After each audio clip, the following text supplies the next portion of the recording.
بسم اللہ الرحمن الرحیم والصلاة والسلام علی رسول اللہ وعلی آلہ وصحبہ اجمعین۔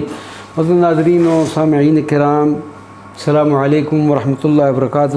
حضور نبی کریم صلی اللہ علیہ وسلم کی رضائی ماؤں میں حضرت ثویبہ، لوگ اسے غلط صوبیہ پڑھتے ہیں، صوبیہ نہیں بلکہ صحیح اس کا تلفظ ثویبہ ہے۔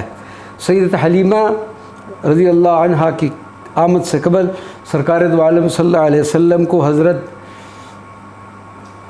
ثویبہ رضی اللہ تعالی عنہا نے بھی دودھ پلانے کا شرف حاصل کیا تھا۔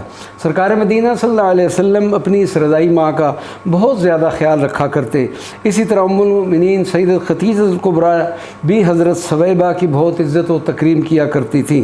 سید المرسلین صلی اللہ علیہ وسلم جب ہجرت فرما کر مدینہ منورہ تشریف لے گئے تو آپ صلی اللہ علیہ وسلم مدینہ شریف سے کپڑے اور دوسرے تحائف سیدت ثویبہ کے لیے ارسال فرمایا کرتے تھے، یہاں تک کہ خیبر کی فتح سے واپسی پر انہیں حضرت ثویبہ کے انتقال کی خبر ملی، جس سے حضور پر نور صلی اللہ علیہ وسلم بہت غمزدہ ہوئے۔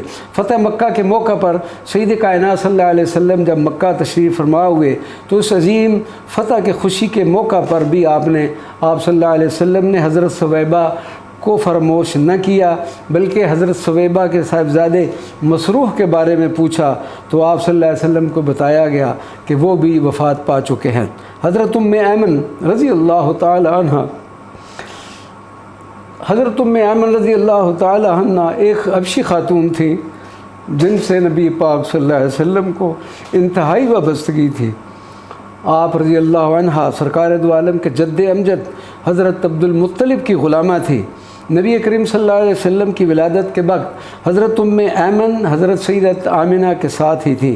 ام ایمن کو بھی حضور نبی کریم صلی اللہ علیہ وسلم کو دودھ پلانے کا شرف حاصل ہے۔ رسول اللہ صلی اللہ علیہ وسلم ام ایمن کو ماں کے بابرکت الفاظ سے یاد فرمایا کرتے تھے۔ سرکار دو عالم صلی اللہ علیہ وسلم کی حبشیوں سے محبت اپنی اس رضائی والدہ حضرت ام ایمن کے پیار سے پیدا ہوئی تھی۔ حضرت امام سہیلی فرماتے ہیں کہ حضرت ام ایمن کے ساتھ آپ انتہائی بہتر سلوک فرمایا کرتے تھے۔ ام ایمن سفر یثرب میں سیدت آمنہ کے ہمراہ تھی اور ابوا شریف کے مقام پر ان کے وصال کے وقت بھی حضرت ام ایمن موجود تھی۔ سید کائنات صلی اللہ علیہ وسلم جب ام ایمن کی طرف دیکھتے تو آپ صلی اللہ علیہ وسلم پر رقت طاری ہو جایا کرتی اور فرمایا کرتے کہ یہ میری ماں کے بعد میری ماں ہے رضی اللہ تعالی عنہا، ہی امی بعد امی، کہ یہ میری ماں کے بعد ام ایمن میری ماں ہے۔ وما علینا الا البلاغ المبین۔